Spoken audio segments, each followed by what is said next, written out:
Hey, what's up guys, and welcome back to another video on the channel. Now obviously currently it is the international break, so nothing much really to talk about in terms of football games, because personally I'm not a massive fan of international football, unless it's like, a big tournament like a World Cup or a Euros, right? So we don't really have much to talk about, but we technically do now. In terms of injuries, yeah, not something we want to talk about. And this isn't even just Real Madrid. Of course, we'll specifically talk about Real Madrid, but you know, many other clubs and many other teams have had this problem. Like, you know, it's not just Real Madrid. Man City have had this problem. Chelsea have had this problem. Where there are just too many injuries. So obviously it is something that people ask, as in what has caused these injuries to happen. It's not like a normal season where you might have one or two injuries. This is literally each team basically having 5, 10, 15 players go out injured, and this is really ruining each team, really. At least the ones that are affected by it. But let's talk about this, right?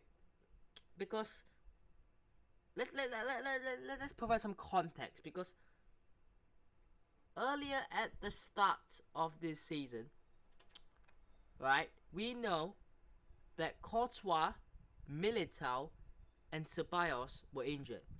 Right, coming to the season, we were thinking, okay, these three are right. These three are guaranteed. Ceballos will probably have had returned around September. Courtois, Militao, unfortunately, got injuries at the start of the season.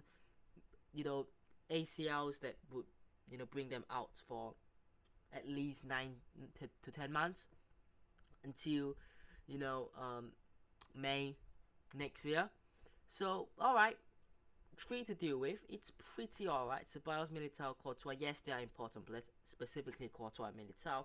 But with Militao, we thought, okay, you know what? We have Alaba, we've got Rudiger, we've got Nacho. Alright. Courtois, he was bad, but we brought in Kepa afterwards, so he was alright. Ceballos, he's a squad player, doesn't really, mean much in terms of affecting the first team. 3 injuries is alright. It's alright, right? Like, it couldn't get worse. But then what happened afterwards? Arda Güler, he joined, right? Didn't play at all. Got injured when he joined, during the period he joined.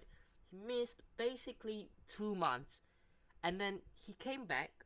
He was in the squad, but he didn't play again because, we didn't want to take risk.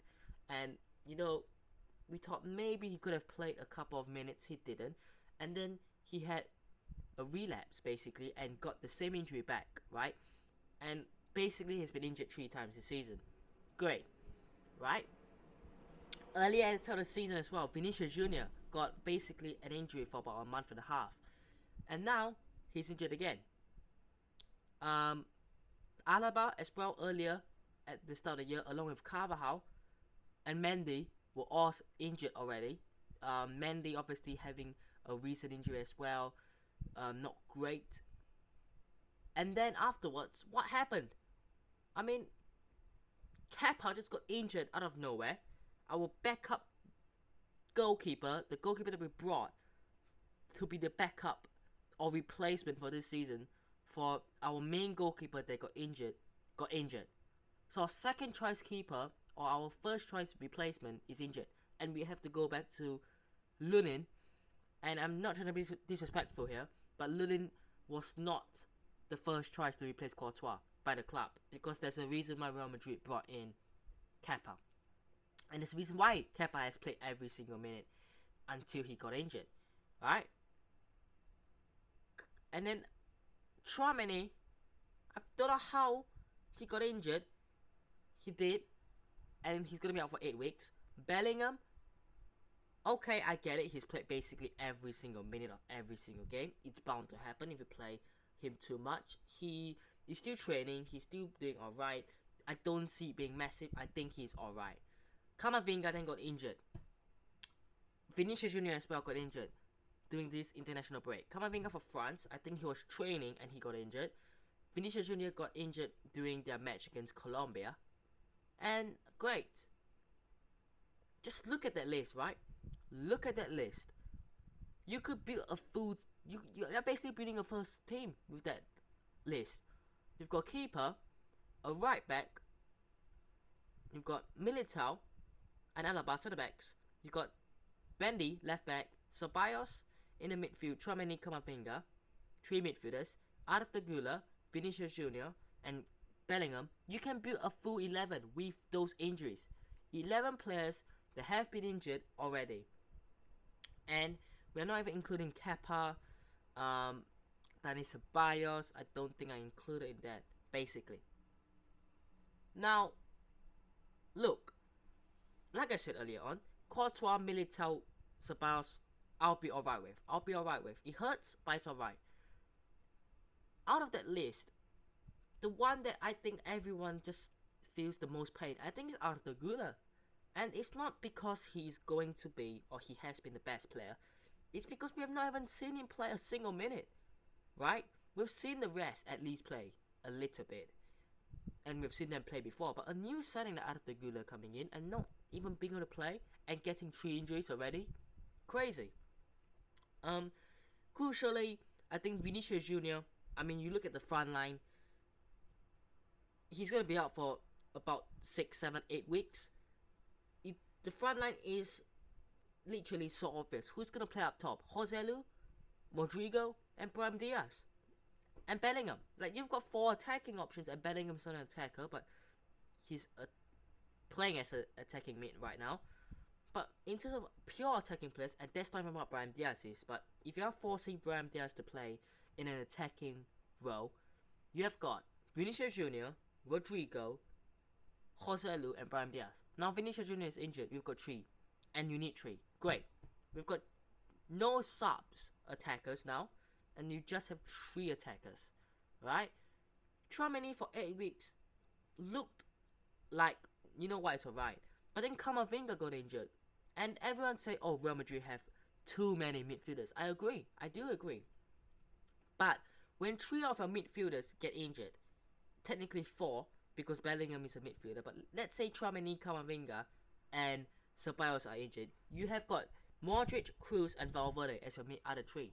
And if you take away Modric and Kroos if they retire next season, with Valverde, Tchouaméni, Camavinga, Bellingham, and Ceballos, and maybe Nico Paz, if 3 of them are injured, like this season, that's it. You've got 3 midfielders left, and you've got no backup whatsoever, basically. And obviously you can't plan for, oh, what if 3 midfielders get injured? Because, like, if you're gonna plan that way, you might as well say, oh, what if all our midfielders get injured? But all I'm saying is, yes, Real Madrid have a lot of midfielders, but if 3 of them, like this season, get injured for 6 to 8 weeks, we are screwed. We are actually screwed. Of course, right now, Alaba is back, Carvajal is back, Ceballos should be coming back soon, so Mendy is back, of course. Courtois, Militao will be out until May. Arda Güler, I mean, literally no one knows when he'll be back.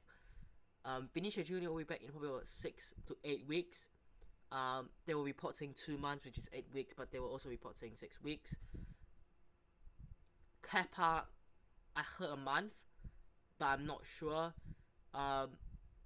Tchouaméni 8 weeks, Camavinga 6 weeks. Bellingham should be back after the international break, but who knows? So basically, if you go to the starting 11, goalkeeper, we can fill in 1 goalkeeper, and that's Lunin. Just 1, right? Because our 2 keepers, our main keeper and our replacement keeper are injured. Right back. Okay, we got 2 right backs. We got both our right backs. Carvajal. But let's not hide and shy away from the fact that Carvajal should have been replaced, or at least have had someone challenge him for that role. And don't say Lucas Vazquez, because firstly, Lucas Vazquez is actually older than Carvajal, if you guys didn't know. And he's not good enough to be the main starting right back. I'm not trying to say in a bad way. I'm just saying that you look at your Manchester Cities, look at your Arsenals, look at your maybe those are not good examples, but they have got solid players who can play at right back, at centre back, and versatile players. Look at Chelsea, Reece James. Like that is what you want your right back to be. Like you're talking about good example. Centre backs: Alaba, Rudiger, Nacho, 3 because Militao obviously was injured, and at least we have got 3 centre backs because we could have 2. Left back: Mendy is back, Fran Garcia good.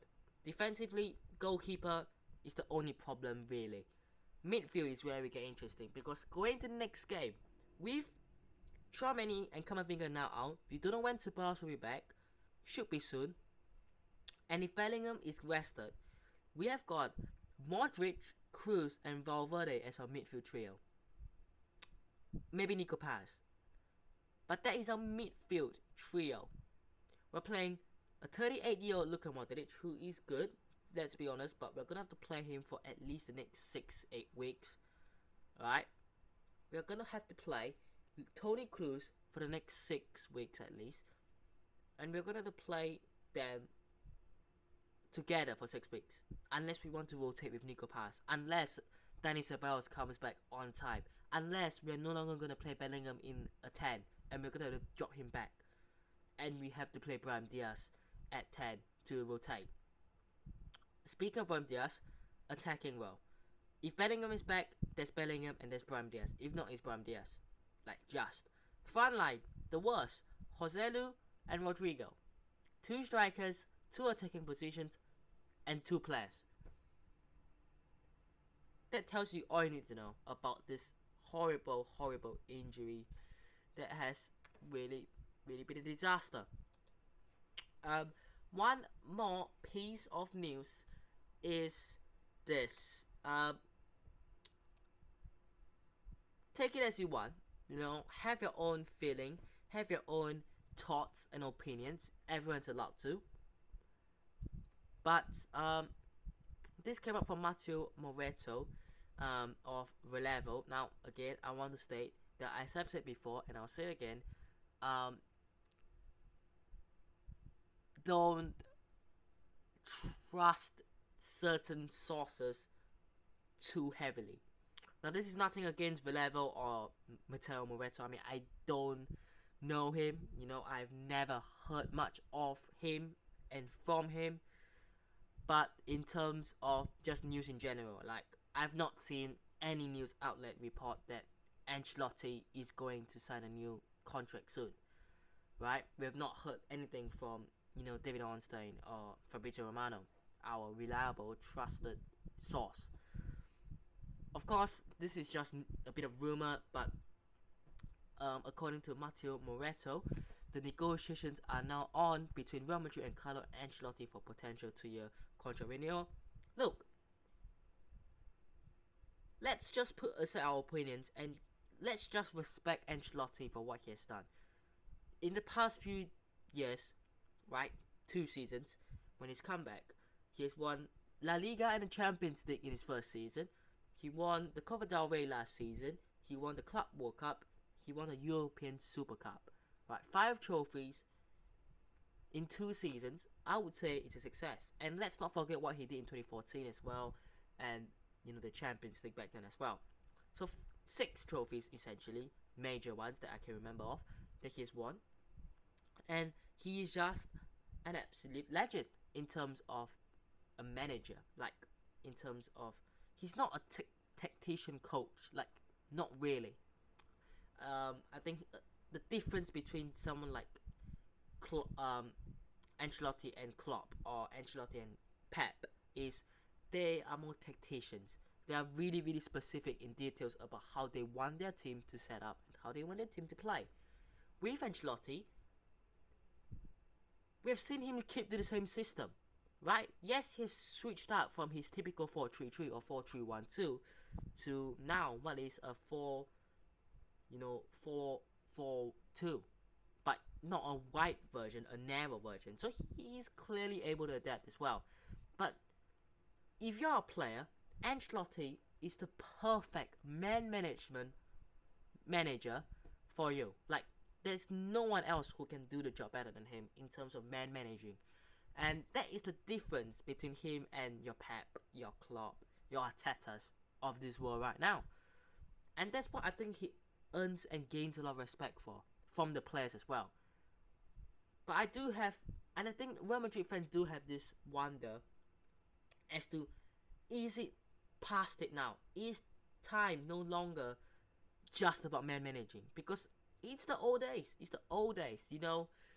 Man managing Sir Alex Ferguson, you know, back in the days, you're talking, yeah, sure. But we're in a new era, we're in a new type of football, we're in a new brand of football. Is it time to get in a manager who's more of a tactician?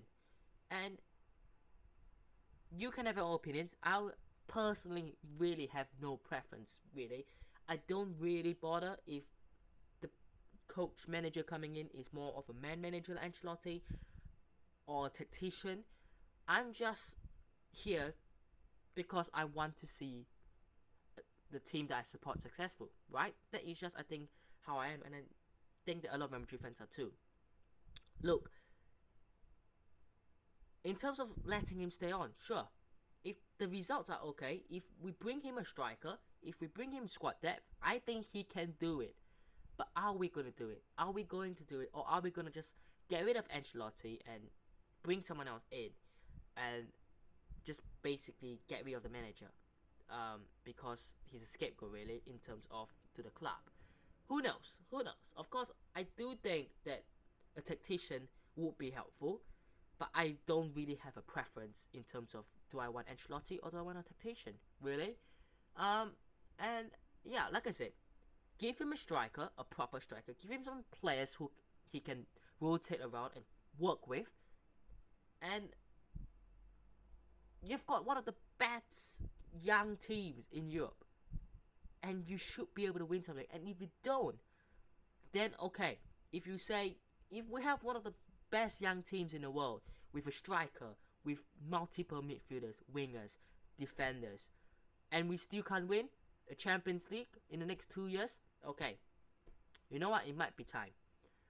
But again, has he had the ability to work with a striker since Benzema? No. Has he had the squad depth? No. So give him that first and we can talk, right? And that is just my stand on it. I do want him to stay because I feel it's unfair on Ancelotti because he's not had the resources that he deserved. So give him the resources and see what he can do. If not, get rid of him. Again, I see why people want him gone because right now there is a manager out there, a tactician out there that everyone's talking about, Xabi Alonso, you know? And the things that he's doing with Bayer Leverkusen is amazing, and people are fearful of missing out on such a young, talented manager. I get it, but let's not say it as, oh, we're gonna get rid of a legendary manager who's been at this club for 2, 3, 4 years, who has won multiple trophies, Champions Leagues, La Ligas, for a young manager because he's young and flashy and cool or whatever. Let's give Ancelotti time as well, right? Give him the resources that he deserves, and then we can talk, right? Because it really isn't even playing field right now. It's just not, you know. I mean, put Xabi Alonso in with no striker, with 11, 12 players out, and let's see what he can do. And I think that is the biggest problem right now. We're not blaming it enough on the transfers, on the injuries. We're blaming it on the manager. But let's see. But yeah, that's all I have for today. Hope you guys have enjoyed today's video. Hit that mistake, subscribe to Travis Odd already, and I'll see you guys in the next one. Peace.